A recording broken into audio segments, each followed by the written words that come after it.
Have you ever marveled at architectural feats so massive and complex that they seem almost illogical? Have you wondered about structures built with such extraordinary resources that they withstand the test of time, collapse under mysterious circumstances, or hold secrets yet to be unraveled by modern science? The Bible records some of history's most astounding edifices, each harboring a hidden enigma, a forgotten lesson, or a reality that few have the courage to probe. In this video, we will take you through a captivating exploration of 5 such legendary biblical structures and the mysteries they hold. But be prepared. The final entry might just overturn all your preconceptions and leave you utterly astonished. Are you ready to delve into the enigmas that bridge faith, history, and archaeology? Brace yourself, for what follows could alter your view of both the past and the future. Let's dive in.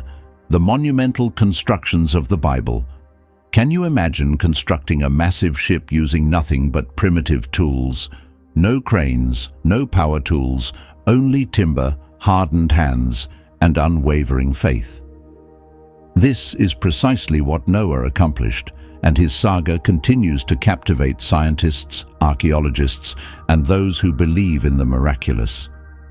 The scriptures tell us that during an era of rampant wickedness and disorder on earth, God selected one man for a seemingly insurmountable task: to construct a vast sanctuary capable of preserving his family and representatives from each animal species against a cataclysmic deluge. Envision this scenario. Noah is commanded by the divine. He sets about felling trees, shaping joints, and planning spaces. The endeavor was arduous, decades of labor under the blazing sun, amidst ridicule, skepticism, and the immense pressure of safeguarding God's creatures. However, the ark was no ordinary vessel.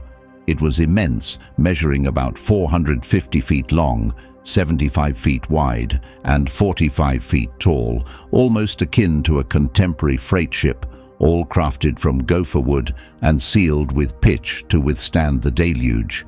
Now, let's ponder this. How was Noah able to complete such a monumental task without the aid of modern machinery? How were the animals arranged inside the ark? And most critically, did a flood truly occur that was capable of engulfing mountains? Is it a tale or truth? Scientists have sought to uncover answers. Geologists and historians have uncovered evidence of a substantial flood in the Mesopotamian region. Research indicates that millennia ago, a devastating event likely inundated extensive areas, fueling legends of a worldwide deluge. Particularly intriguing are the alleged findings of the ark itself. In 1959, a Turkish aviator reported spotting something resembling a ship's hull on Mount Ararat. Since then, numerous expeditions have sought to determine whether the remains on the mountain are indeed those of Noah's Ark.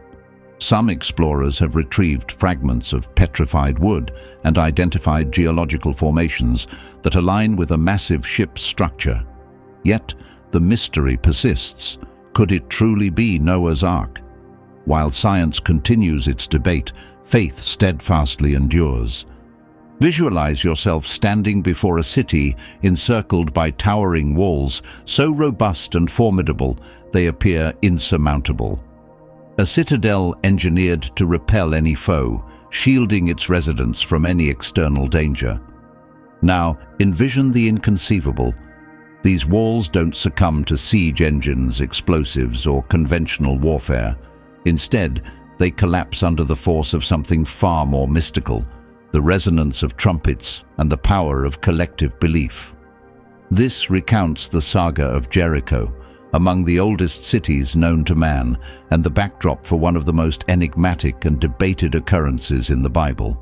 An event so astonishing, it still challenges rational explanation and captivates both scientists and historians. But did it genuinely occur?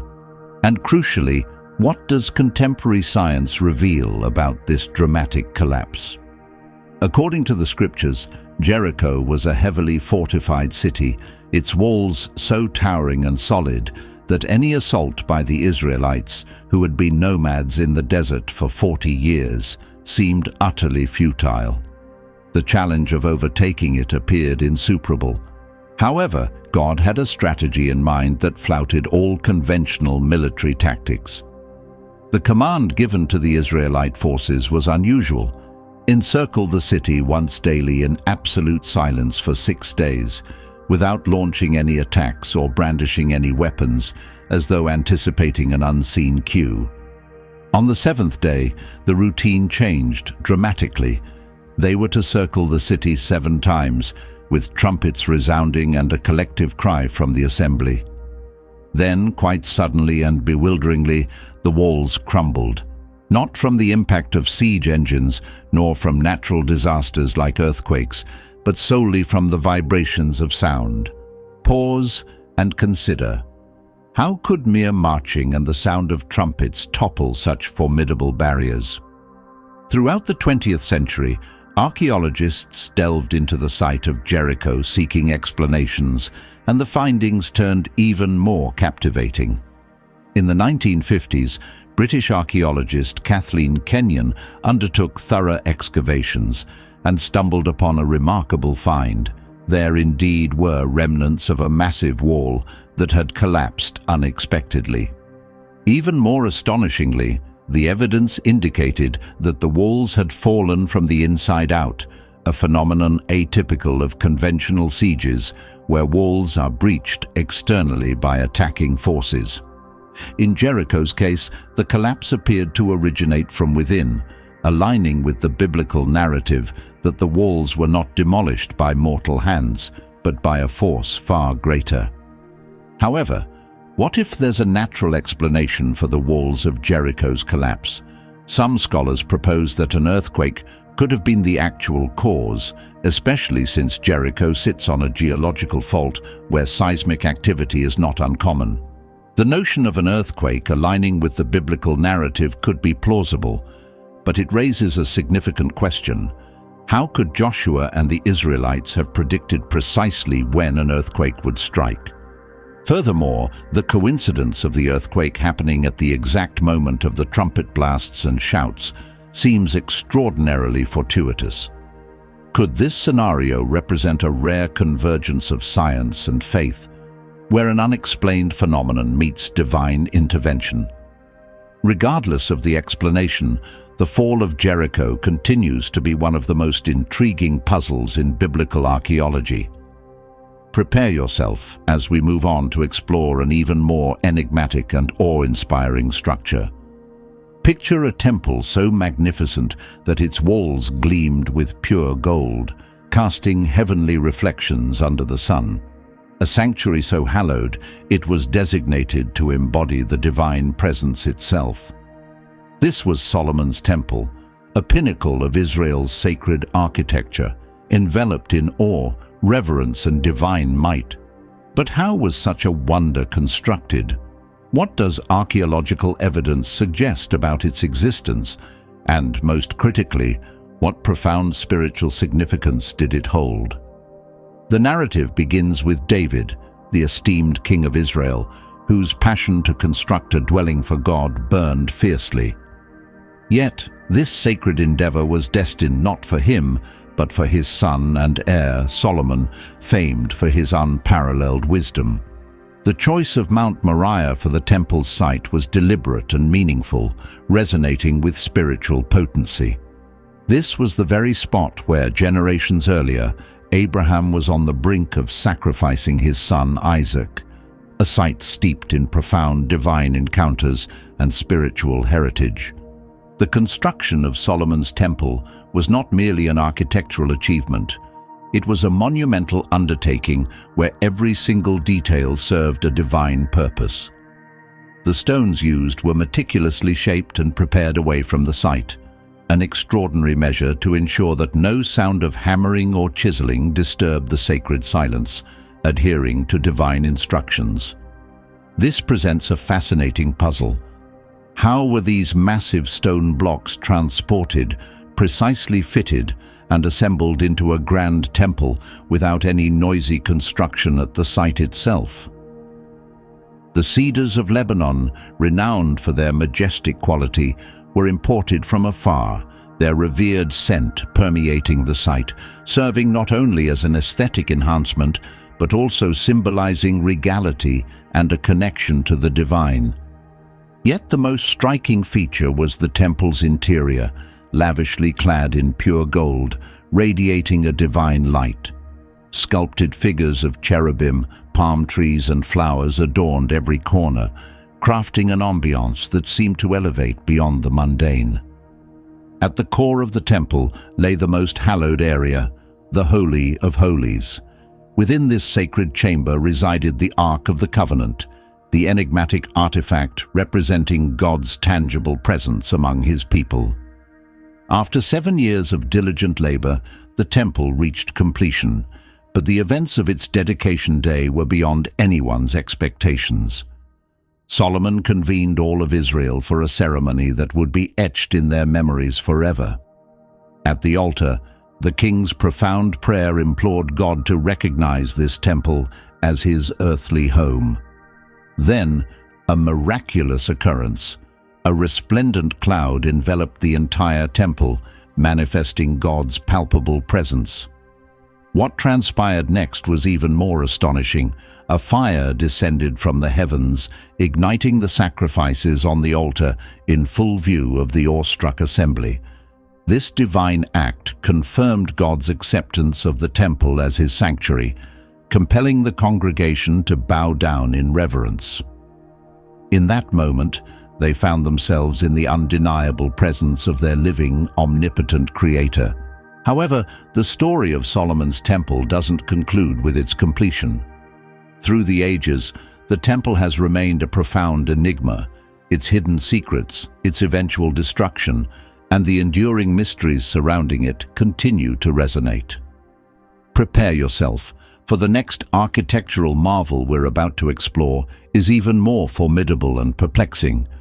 Envision a world where humanity speaks a single language, devoid of barriers or borders. All people live in seamless communication, united by a singular ambition, to construct a tower so towering it would touch the heavens. Yet this aspiration, rather than drawing them closer to God, provoked his indignation.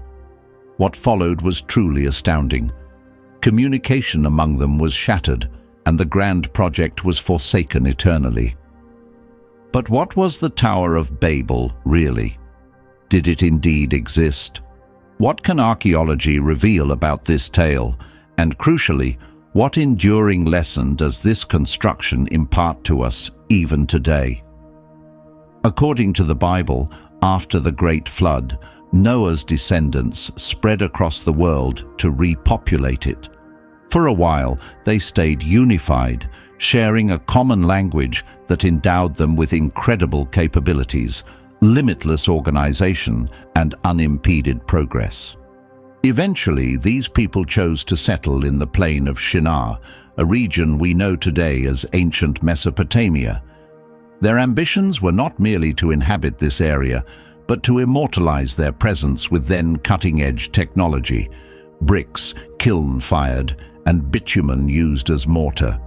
They embarked on constructing a monumental edifice, a tower so vast and ambitious that it was to be the ultimate testament to human autonomy.